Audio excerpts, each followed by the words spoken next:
کہ جو بندہ یہ وظیفہ پڑھے گا اللہ کا عرش ہل جاتا ہے، لا علاج بیماریاں ہوں، دکھ ہوں، غم ہوں، قرضے ہوں، مصیبتیں ہوں، ناکامیاں ہوں اور پریشانیاں ہوں اور ایسے حالات کے جو انسان کہے کہ بس سب تو موت ہی ہے، اس کے علاوہ کوئی راستہ نہیں، کوئی ایسی پریشانی ہو، اللہ کا نظام ہے کہ اس پہ وہ ملتا ہے جو ایمان انسان گمان نہیں کر سکتا، سوچ نہیں سکتا۔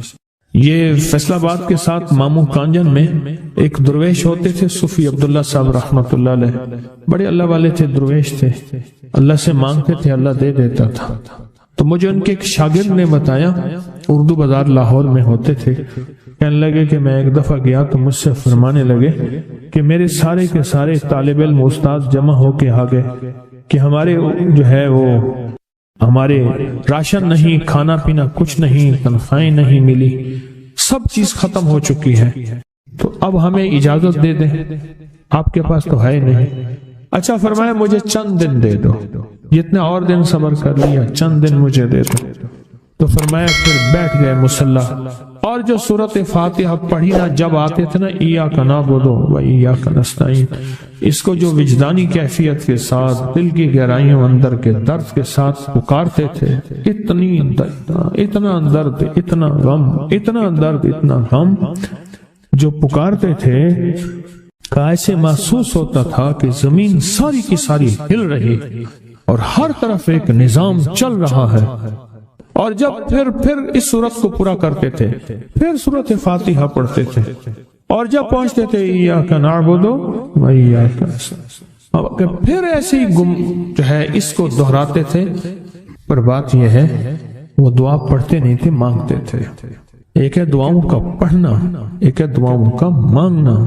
وہ دعا پڑھتے نہیں تھے، مانگتے تھے، اور اللہ مانگنے والے کو دیتا بھی ہے، اللہ مانگنے والے کو عطا بھی کرتا ہے، اور اللہ کی رحمت مانگنے والے کے ساتھ سدا رہتی ہے، ہمیشہ رہتی ہے۔ وہ دعا پڑھتے نہیں تھے، مانگتے تھے۔ بس کہا کہ ایسے مانگے، ایسا مانگا، ایسا مانگا کہ اللہ پاک کو ترس آیا۔ چند ہی دنوں میں فرمایا اللہ نے دکھایا کہ یہ دیگ ہے سونے کی بھری ہوئی ہے، اور میں نے آپ کے حوالے کر دی، اور تھوڑا سی ایسے جگہ ہٹائی تو وہ دیگ نکل آئی۔ تو فرمایا پھر مٹھیاں سونے کی بھر بھر کے دیتے تھے، اور کہتے تھے اس کو حسب ضرورت خرچ کرنا، خیال کرنا، کہیں فضول خرچی نہ کرنا، اسراف نہ کرنا، اللہ کے خزانے ہیں اور برکت والے ہیں، کہ اللہ ناراض ہو کے چھین نہ لے، کہ اللہ ناراض ہو کے چھین نہ لے۔ مجھ سے ایک صاحب کہنے لگے کوئی ایسا عمل بتائیں، کوئی ایسا عمل بتائیں کہ میں چاہتا ہوں میری 7 نسلوں میں رزق ختم نہ ہو، جو مہنگائی اور حالات اور پریشانیاں میں دیکھ رہا ہوں، کوئی ہے عمل؟ میں کہا بالکل ہے۔ میں نے کہا روزانہ 40 منٹ بیٹھ، 40 منٹ صبح دوپہر شام، جو تیری تنہائی کا وقت ہو، کہ یا اللہ دنیا میں ایسی جگہ کوئی کہیں ہوتی، اکیلے بیٹھے رہتے یاد تیری دل نشی ہوتی، اکیلے بیٹھے رہتے یاد تیری دل نشی ہوتی۔ 40 منٹ کوئی ایسا بیٹھ 40 منٹ اس انداز سے مصلی پہ، کہیں بستر میں، کہیں ایسی جگہ جہاں سوئے نہیں، اور بس صرف ایک بار سورۃ فاتحہ پڑھا، اور اس کے بعد ایاک نعبد و ایاک نستعین کو دوہرا۔ جاگ رہے ہیں، دیکھتے رہیں، مجھے دیکھتے رہیں، میں آپ کو دیکھتا رہوں۔ آپ اللہ کے اور اس کے حبیب کے مہمان ہیں، آپ کو دیکھنا بھی ثواب ہے، آپ کو دیکھنا بھی ثواب۔ تو میں نے اسے عرض کیا کہ بس اس کو وجدان سے پڑھو، ایسے پڑھ کے رونگٹے کھڑے ہو جائیں، آنسو بہنے لگ جائیں، دل کے اندر کا درد اور دل کا اندر کا غم اور اللہ کے سامنے حاضری، استحضار، اور یہ کیفیتیں تیری ہوں کہ بس اس کے علاوہ کوئی مجھے یاد نہ رہے۔ اس درد سے پڑھو 40 منٹ۔ 40 کے عدد کے ساتھ کائنات کے رازوں کا بڑا تعلق ہے۔ 40 کا جو عدد ہوتا ہے، بس 40 کے عدد کے ساتھ پڑھ، اور بہت توجہ سے پڑھ، اور بہت دھیان سے پڑھ، روز پڑھ۔ مجھ سے کہنے لگا کتنے دن پڑھوں؟ تو میں نے اس سے کہا مجھ سے یہ دن نہ پوچھ، تیرا دل خود بولے گا کہ فیصلے ہو گئے ہیں، بس ختم، دل خود بولے گا۔ یہ بتائیں کہ پیٹ بھرتے ہوئے کوئی گھنٹی بجتی ہے یا دل خود بولتا ہے کہ پیٹ بھر گیا؟ پیاس میں بھی کوئی کہتا تو نہیں ہے کہ آپ کی پیاس بجھ گئی ہے، وہ دل خود بولتا ہے کہ بس اب پانی کی ضرورت نہیں ہے۔ نیند سے دل بھر جائے تو بس دل لے بس اب سو لیا، وہ اٹھیں۔ اسی طرح دل خود بولے، دل خود بولے، کیا بولے؟ دل خود بولے، اور دل اندر بولے، دل اندر بولے کہ اللہ پاک جل شانہ نے نسلوں کے لیے رزق کی عزت، دولت، برکت کے فیصلے کر دی، بس دل بولے۔ کتنے دیر کر؟ اب یہ تیری اپنے مانگنے میں ہے، اب یہ تیری اپنے مانگنے میں ہے۔ مانگنے میں کمی ہے تو دل نہیں بولے گا، اگر مانگے گا تو پتہ نہیں دنوں میں یا ہفتوں میں، جتنے میں دنوں میں فیصلہ ہو جائے۔ اور میں نے اس سے کہا کہ یہ میرے پردادا کے پردادا کا عمل ہے، ان کا یہ عمل ہے، میرے پردادا کے پردادا کا عمل، جو ہماری خاندانی یادداشتوں میں یہ لکھا ہوا۔ اور فرمایا اگر یہ کوئی بندہ کر لے، اللہ نسلوں کا رزق اللہ سے منوا لے۔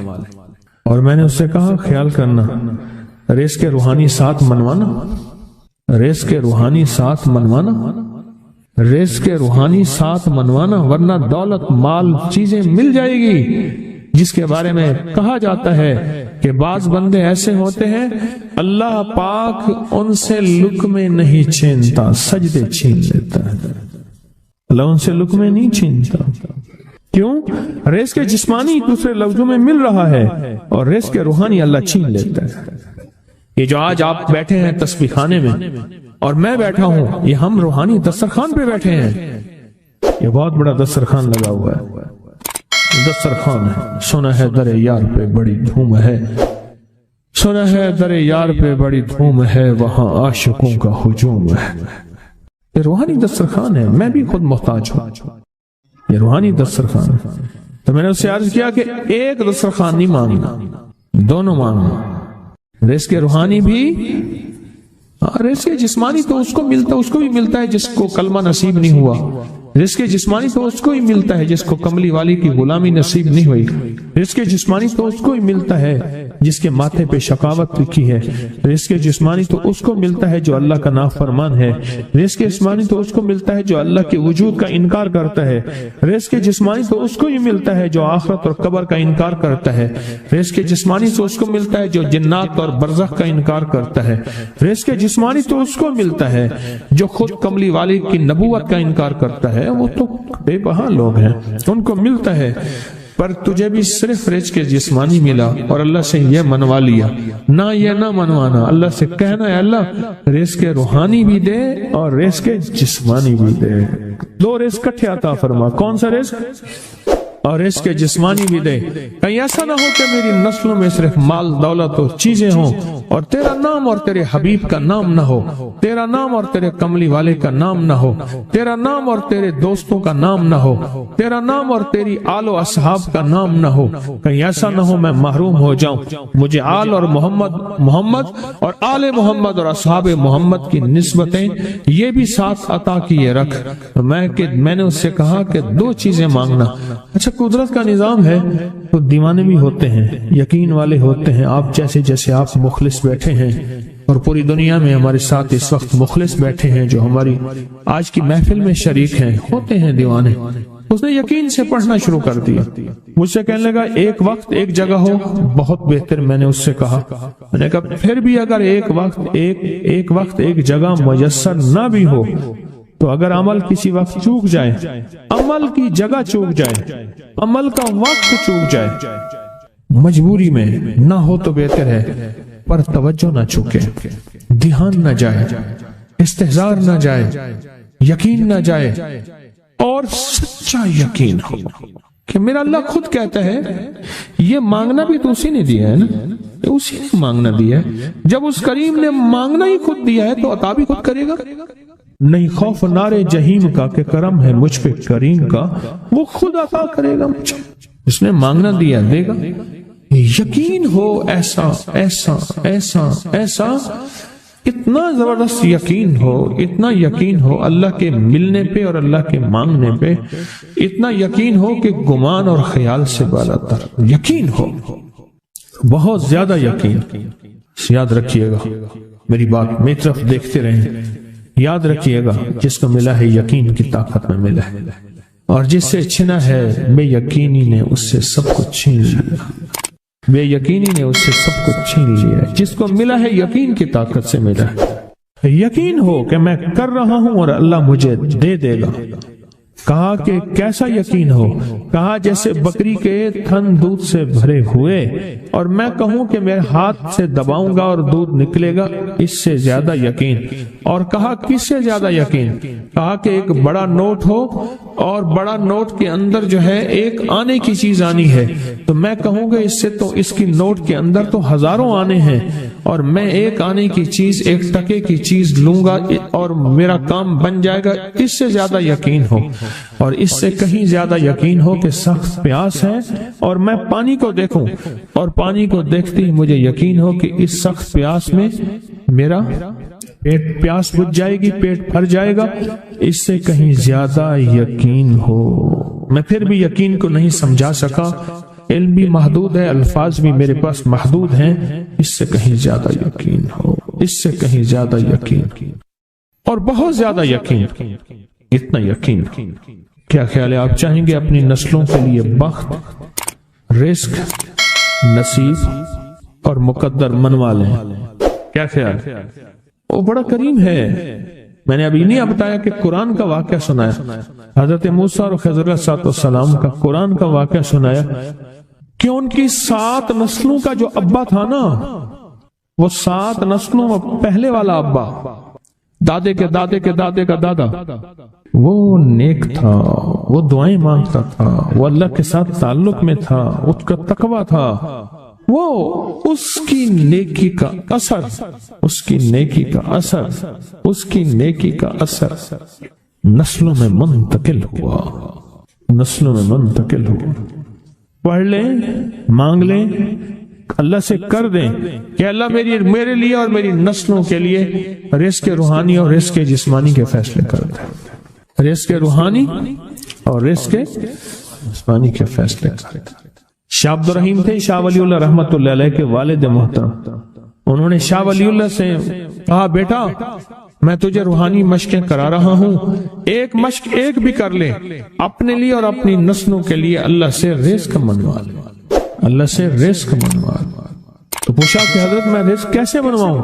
اور میں کہ کچھ وقت ایسا نکالا کر، ایسا وقت نکالا کر 2 گھڑی اور 3 گھڑی کا، ایک ساتھ 2 گھڑی اور 3 گھڑی، ایک ساتھ تقریباً 21 منٹ کی ہوتی ہے، تقریباً 21 منٹ کی، 2 ساتیں مل جائیں تو 40 منٹ بنتے ہیں، تو ایک ساتھ 2 ساتھ 3 ساتھ کی گھڑی میں کہ بیٹھ کے نا سورۃ فاتحہ اور اس میں ایاک نعبد و ایاک نستعین کا تکرار اور استحضار کیا کر، اور ایسا کیا کر تیری آنسوں بہیں، تیرا دل روئے، تیری آنکھیں روئیں، تیرے رونگٹے کھڑے ہوں اور رواں اور اس کے اندر سے تیرا پل پل، تیرا من، تیرا جذبہ، تیری سوچیں بولیں، کیا بولے؟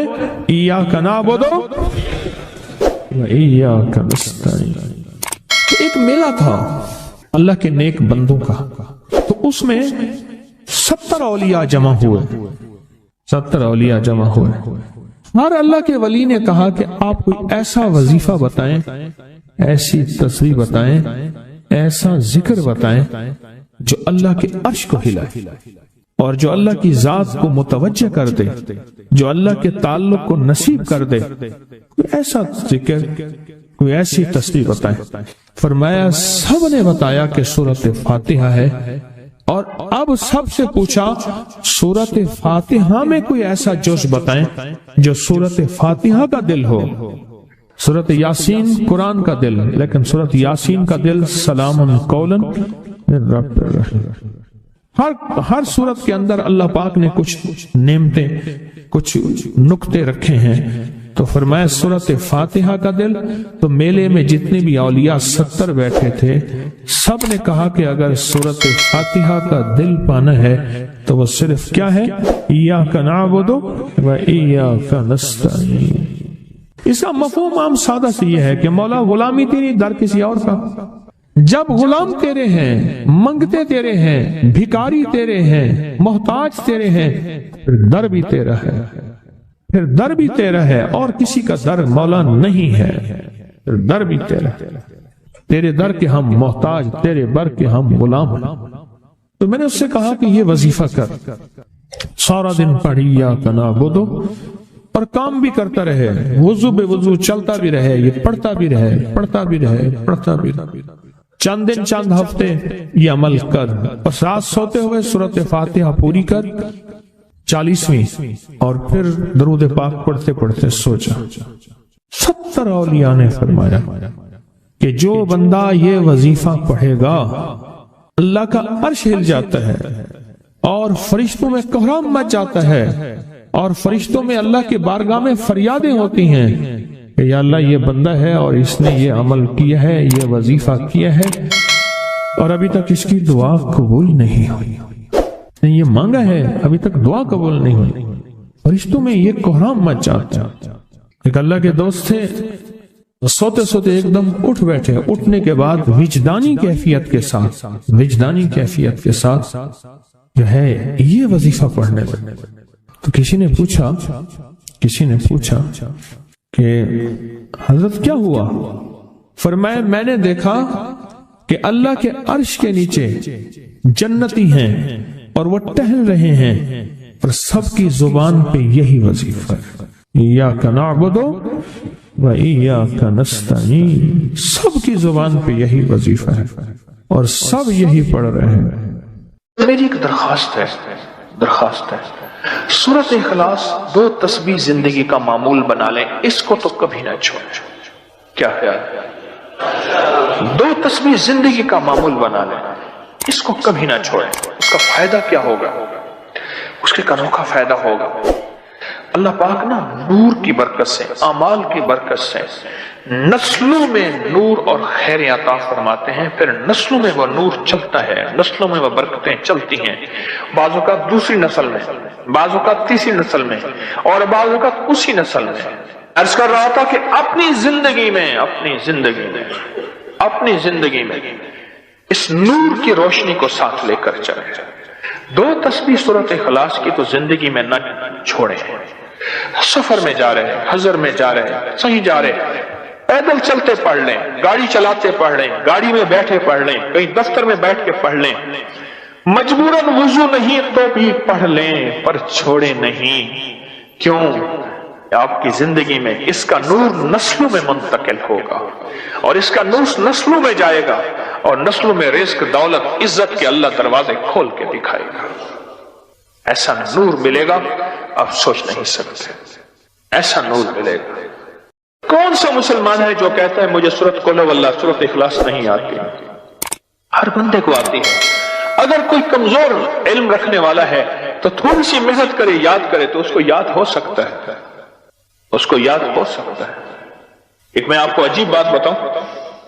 شیخ ابوالحسن شاذلی رحمت اللہ علیہ، شاذلی سلسلہ، کہ جب تو اللہ سے خالص محبت کرنا چاہتا ہے اور چاہتا ہے کہ اللہ اس کے حبیب کی خالص محبت تیرے دل میں اتر جائے، اللہ اس کے حبیب کی خالص محبت تیرے دل میں اتر جائے، اور قیامت کے دن جب اعلان ہو وَامْتَازُوا الْيَوْمَ أَيُّهَا الْمُجْرِمُونَ، مجرم علیحدہ ہو جائیں، ہمارے دوست علیحدہ ہو جائیں، ولی علیحدہ ہو جائیں، بدکار علیحدہ ہو جائیں، تو اس وقت تو اللہ کے دوستوں کی لسٹ میں ہو تو ایک